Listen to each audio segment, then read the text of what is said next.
Welcome student in the worksheet number 42 of the science, and the chapter is running the force and laws of motion, and the topic is laws of conservation of the momentum. So what is going on between the Jigyasa and Gyan? What is the discussion? The discussion is that the Gyan asked to Jigyasa Didi, why does gun recoil in backward direction when a bullet is fired from it? जब किसी gun से एक bullet को fire किया जाता है तो gun पीछे की तरफ क्यों रिक्वाइल होती है, इसका क्या रीजन है? सो जिज्ञासा replied, Gyan, this can be easily explained by the laws of conservation of momentum. The law of conservation of momentum which is based on Newton's third law of motion. तो ये जो law of conservation of momentum की वजह से ऐसा होता है, और इस मोमेंटम का जो बेस है वो क्या है? न्यूटन का थर्ड लॉ ऑफ मोशन. तो थर्ड लॉ ऑफ मोशन आप एक्शन रिएक्शन के बारे में पढ़ चुके हैं, तो उसी के बारे में आगे देखते हैं कि law of conservation of momentum क्या है. What is the law of conservation of momentum? According to this law, the sum of momentum of the two objects before collision is equal to the sum of momentum after the collision.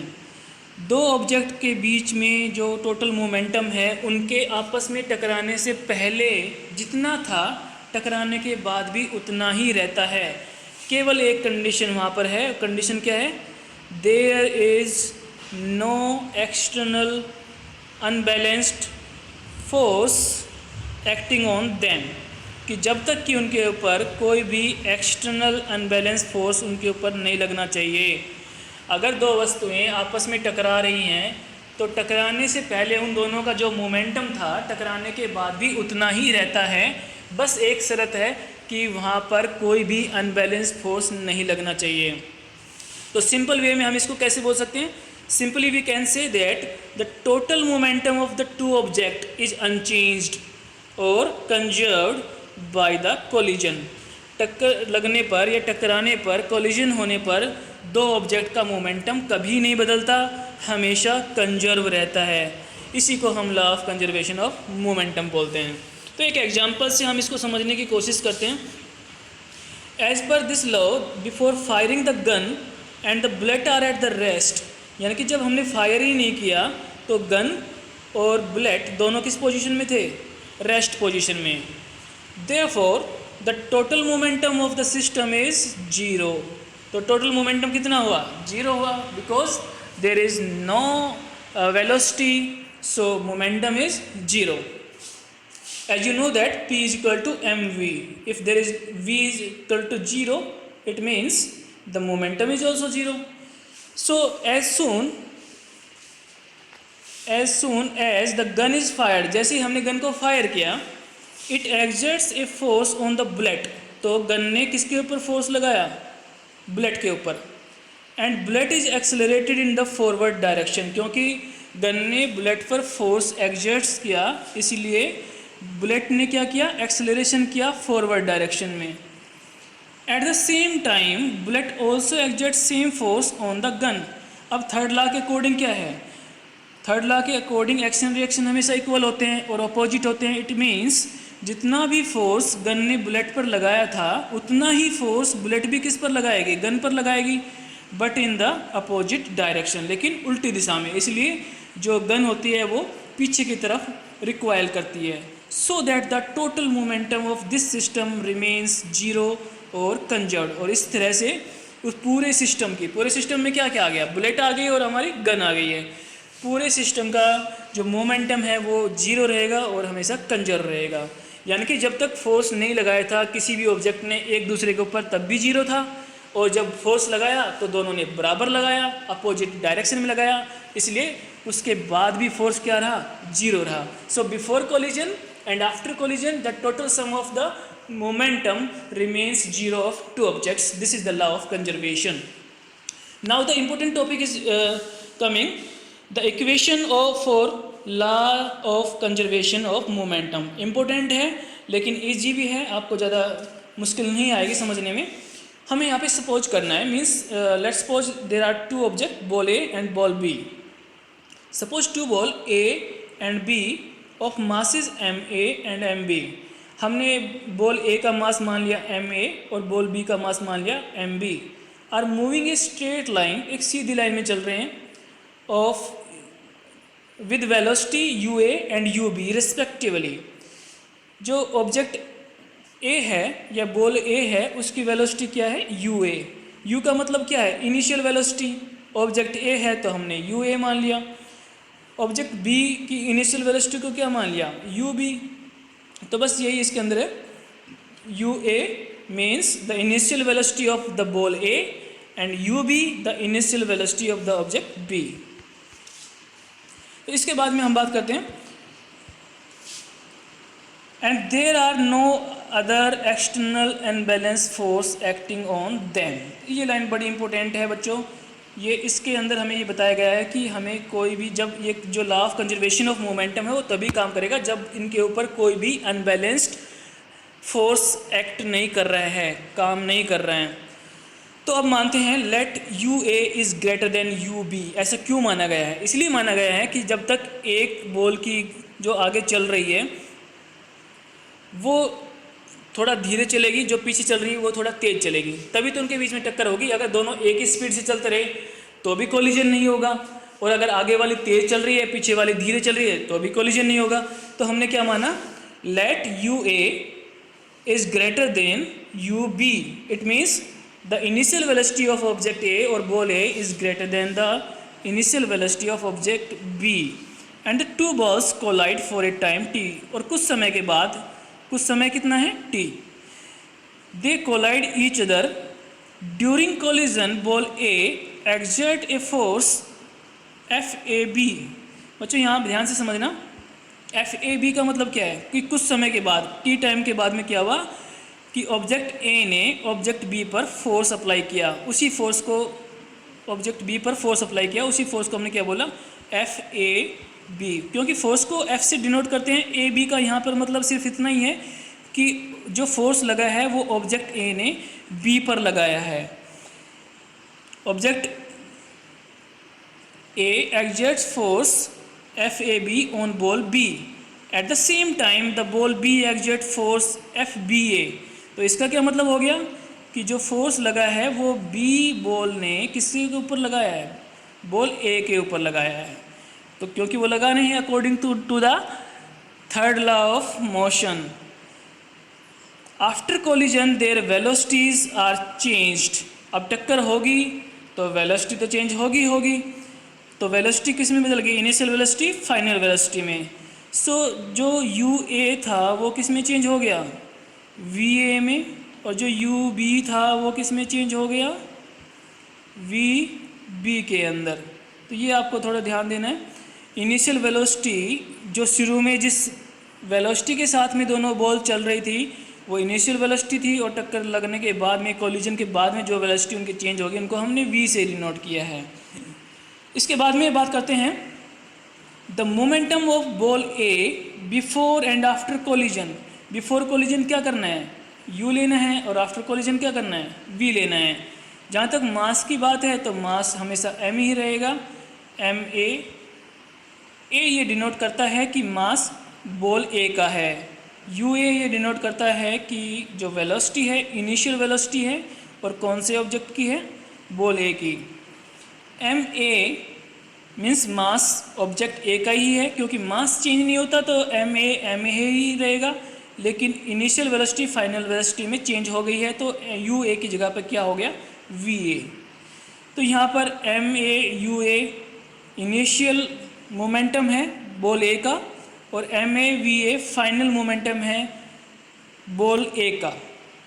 In the same manner the momentum of ball B before and after collision mb ub the initial momentum and the mb uvb is the final momentum respectively. After that let's start the next point, the rate of change of momentum। जब भी बात बच्चों rate of change of की आ जाती है तो वहाँ पर हमें टाइम भी लगाना है, क्योंकि चेंज होने के लिए टाइम की ज़रूरत पड़ती है।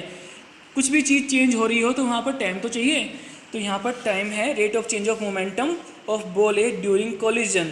तो वहाँ पर हमें क्या करना है, जो भी फोर्स लगा ऑब्जेक्ट ए ने बी पर लगाया वो किसके इक्वल हो जाएगा, MA in bracket VA minus UA divide by time, यानी कि rate of change of momentum हमने टाइम से लगा दिया है।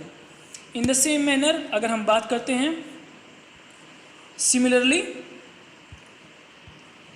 The rate of change of momentum of ball B during collision reaction force, पहले कौन सा फोर्स था, एक्शन फोर्स, इसलिए पॉजिटिव में दिया हमने। रिएक्शन फोर्स हमेशा अपोजिट लगता है तो वो नेगेटिव में आएगा, उसकी बात करेंगे बाद में।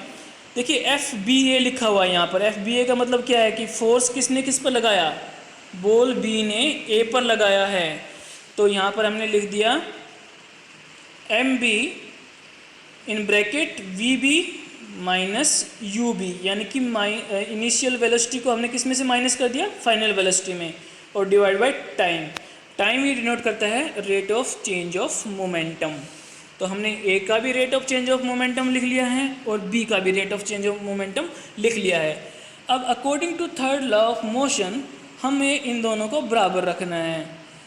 According to third law of motion the force F A B exerts by ball A on ball B and the force F B A exerts by ball B on ball A, यानी कि जो force ए ने B पर लगाया उतना ही force B ने ए पर भी लगाया। मस्ट बी क्या होने चाहिए, इक्वल, यानी कि उतना ही फोर्स लगाया, लेकिन किस में लगाया, अपोजिट डायरेक्शन में, and opposite to each other. इसलिए हमने अपोजिट के लिए यहाँ पर जो साइन यूज किया है वो माइनस का साइन यूज किया है। तो F A B is equal to and minus F B A. तो बच्चों माइनस का मतलब क्या हुआ, अपोजिट डायरेक्शन, और इक्वल का निशान क्यों लगा है, क्योंकि वो हमेशा इक्वल होते हैं।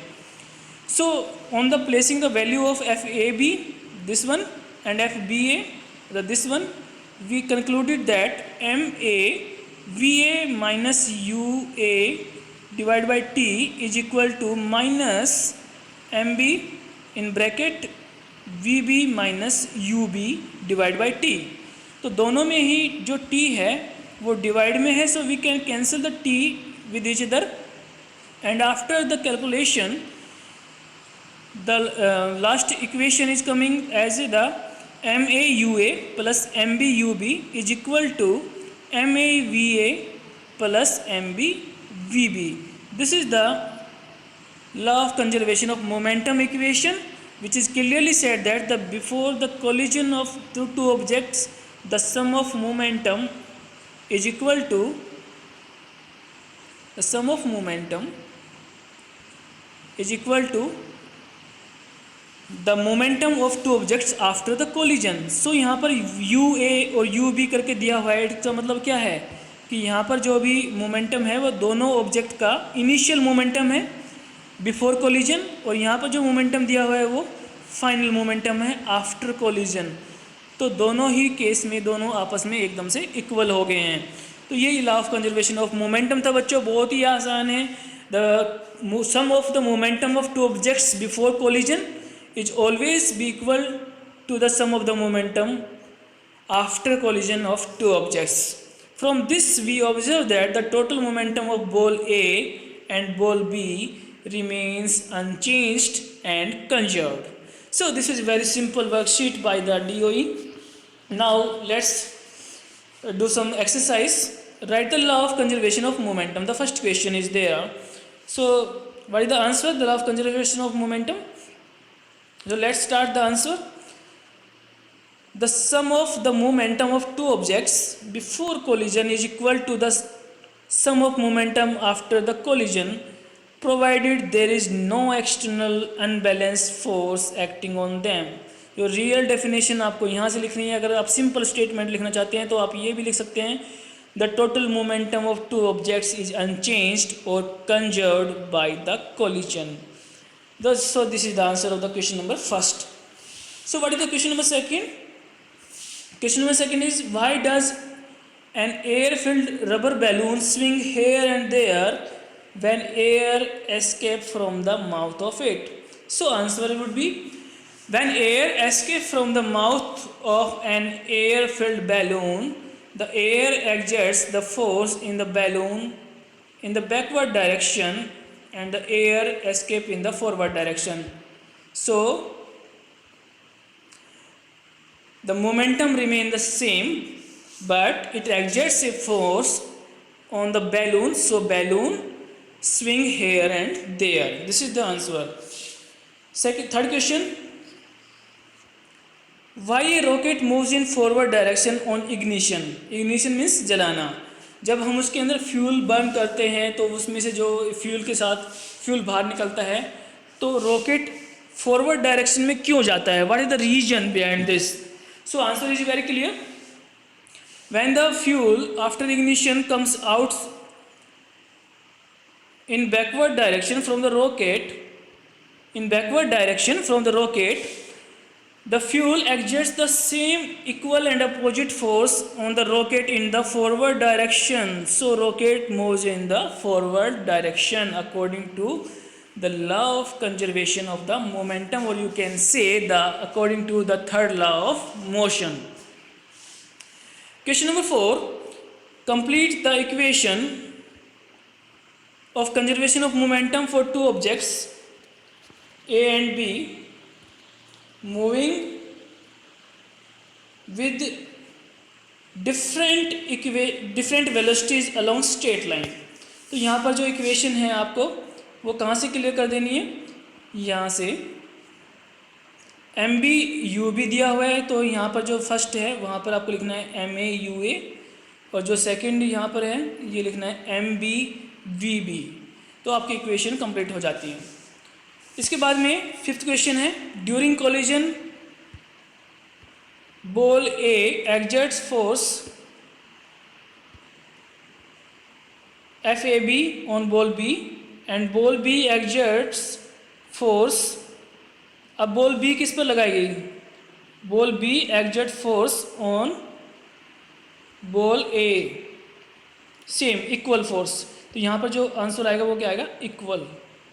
Equal force on ball B. These two force must be equal and opposite.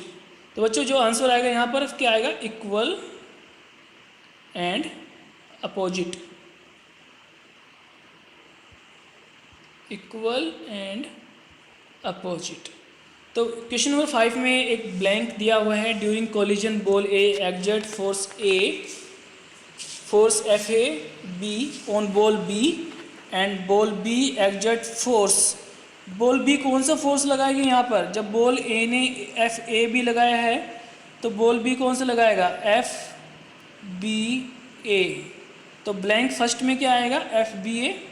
Blank second में क्या आएगा? इक्वल. और ब्लैंक थर्ड में क्या आएगा? अपोजिट. तो ये आपका ब्लैंक्स कंप्लीट हो गए हैं. सो वर्कशीट इज़ ऑल्सो कंप्लीट बच्चों. मुझे लगता है कि काफ़ी सिंपली आपको बताया गया है, काफ़ी समझ में आ गया होगा. अगर फिर भी नहीं कोई क्वेश्चन या कोई डाउट रहता है तो आप ज़रूर पूछें इसके बारे में. Thank you.